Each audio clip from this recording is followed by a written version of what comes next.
AI একটা interesting fact, বর্তমান সময়ে ট্রেন্ডিং টপিক। আমরা যাদেরকে ফলো করি, বড় বড় বিলিনিয়ার আছে, তাদের সবচাইতে ফেভারিট টপিক হচ্ছে এআই। অ্যান্ড আমাদের ফেভারিট টপিক এআই। বা একটা জিনিস খেয়াল করে দেখছেন, এআই ট্রেন্ডের থ্রোতে আমাদের কি পরিমাণে এমপ্লয় ছাঁটাই হবে। থিঙ্ক করে দেখেন, মানে অলরেডি যারা কিনা ওয়ার্ক করতেছে সেসব আর কি ফার্মে, ফার্ম বলতে আসলে ওই এটাকে বোঝায় আর কি, IT firm. I am sorry যদি কেউ মনে করে থাকেন ফার্ম এই ফুড প্রডিউস করে, এটা ওইটা না, এটা হচ্ছে কি ইয়া ফার্ম, আইটি ফার্ম, সরি।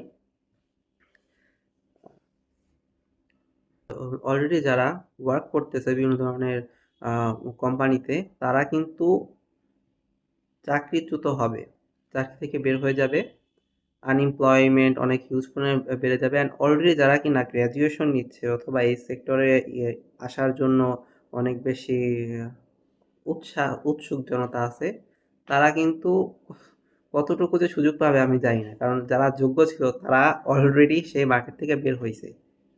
কারণ কোম্পানি তাদের আর রাখবে না এআই দ্বারা রিপ্লেস হওয়ার কারণে। আবার অপোজিটে হিউজ পরিমাণে আর কি স্টুডেন্ট, তারপর আরো যারা নাকি স্টুডেন্ট আর কি স্কিল গেইনার আছে, তারা অলরেডি এই সেক্টর ইনপুট করার জন্য যাচ্ছে। যদি নাকি এরকম কম্পিটিশনে কয়জনই বা চাকরি পাবে এই সেক্টরে? যারা চাকরি পাবে তারা হবে একদম টপ লেভেলের ট্যালেন্টেড পারসন। কারণ টপ লেভেলের ট্যালেন্টেড পারসন ছাড়া তারা নিবে না, কারণ মিডল আর হায়ার মিডল ওয়ার্কগুলো অলরেডি এআই করতে পারে।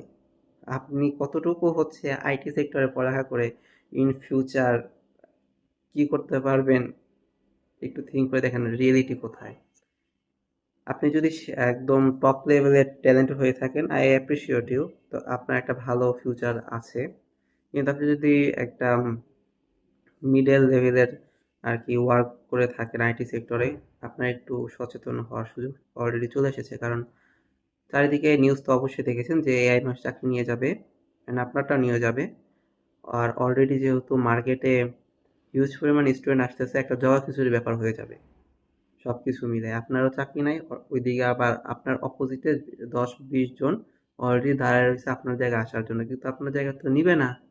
তাহলে এদের হবেটা কি? মানুষের তো বেকারত্বের হার বেড়ে যাবে। বাংলাদেশের বেকারত্বের হার বেশি, স্বাভাবিক, কিন্তু সেটা তো তখন, আর তখন তো পুরো ইন্টারন্যাশনাল বেকারত্বের হার বেড়ে যাবে আইটি সেক্টরে।